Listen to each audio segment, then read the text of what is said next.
যুগে যুগে ধন্যা তুমি, তুমি সবার মা, মাগো তুমি আমার মা।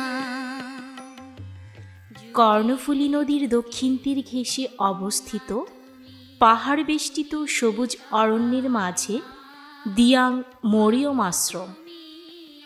শান্ত, স্নিগ্ধ ও মনোমুগ্ধকর এই পরিবেশটি যেন অজান্তেই মনের মধ্যে একটুখানি প্রশান্তির ছোঁয়া দেয়। পাখির কলকাকলিতে ঘেরা সবুজের সমারোহ এবং আঁকাবাঁকা মেঠো পথ ও পাহাড় ঘিরে আছে প্রার্থনাপূর্ণ এই মরিয়ম আশ্রম।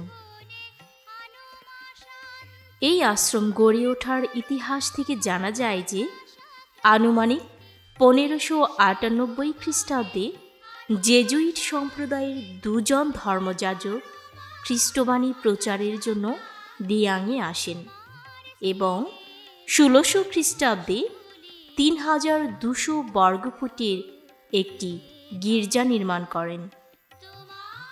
আর ঠিক ওই বছরই ডোমিনিকান সন্ন্যাস সংঘের দুজন যাজক আসেন এবং আশ্রম প্রতিষ্ঠা করেন। পর্যায়ক্রমে 1629 থেকে 1631 খ্রিস্টাব্দ পর্যন্ত আগুস্টিয়ান যাজকগণও দিয়াংয়ে ছিলেন। এই অঞ্চলের প্রথম খ্রিস্টবাণী প্রচারক, বাংলার প্রথম খ্রিস্ট শহীদ ফাদার ফ্রান্সিসকো ফার্নান্দেস এস.জে. দিয়াংয়ে আসেন, কিন্তু পরবর্তীতে নির্যাতিত হয়ে চট্টগ্রামে শহীদ মৃত্যুবরণ করেন। অনেক মহিষী ও ধর্মপ্রাণা মিশনারিগণ এ দিয়াংয়ের বুকে ঈশ্বরের বাণী প্রচারের কাজে নিজের জীবন উৎসর্গ করেছেন।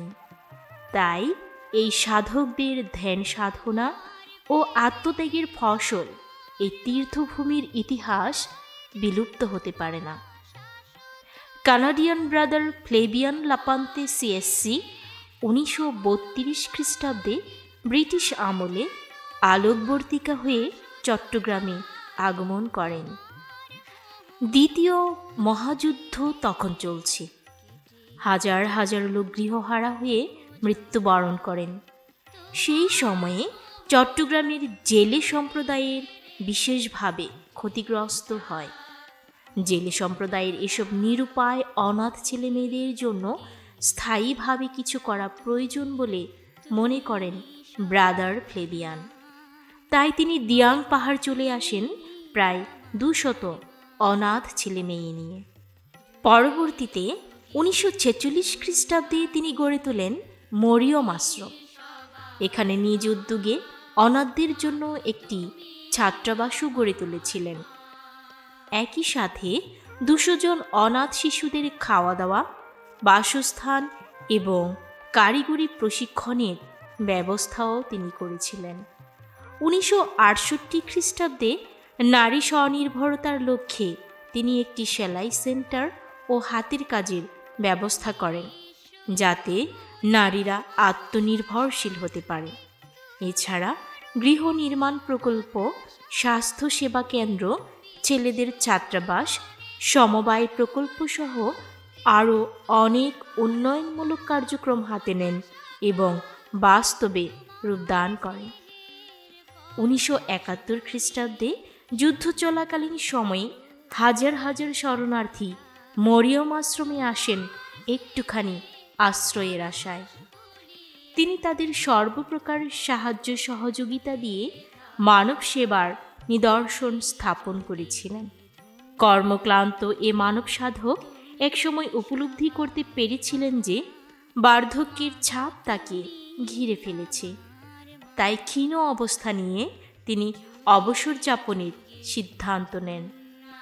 তাই তিনি আশ্রমবাসী হয়ে জীবনযাপনের পথ বেছে নেন।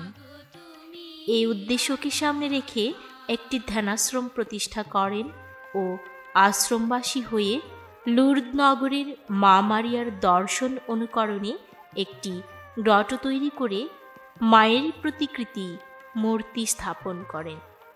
পরে 1776 খ্রিস্টাব্দে চট্টগ্রাম ধর্মপ্রদেশের bishop Joachim Rozario CSC 26 December ক্রমান্বয়ে তীর্থযাত্রীদের সমাবেশ দেখে মরিয়ম আশ্রমকে তীর্থস্থান হিসেবে ঘোষণা দেন।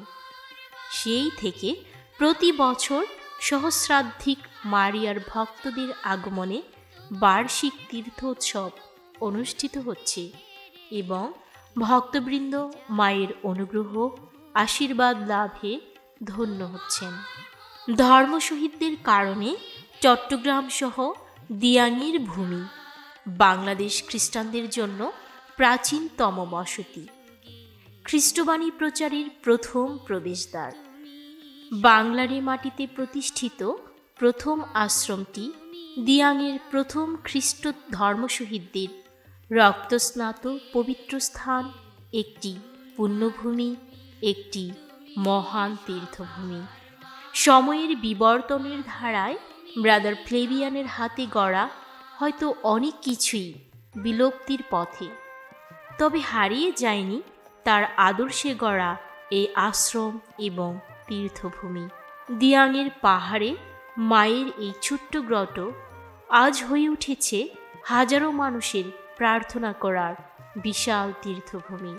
তাই দেশের বিভিন্ন প্রান্ত থেকে অনেকেই প্রতি বছর ছুটে আসেন দিয়াঙের রানী মায়ের কাছে আকুল আবেদন নিয়ে। মায়ের মধ্যস্থতায় প্রার্থনার মধ্য দিয়ে অনেকেই অন্তরে প্রশান্তি নিয়ে ফিরে যায় আপন গৃহে।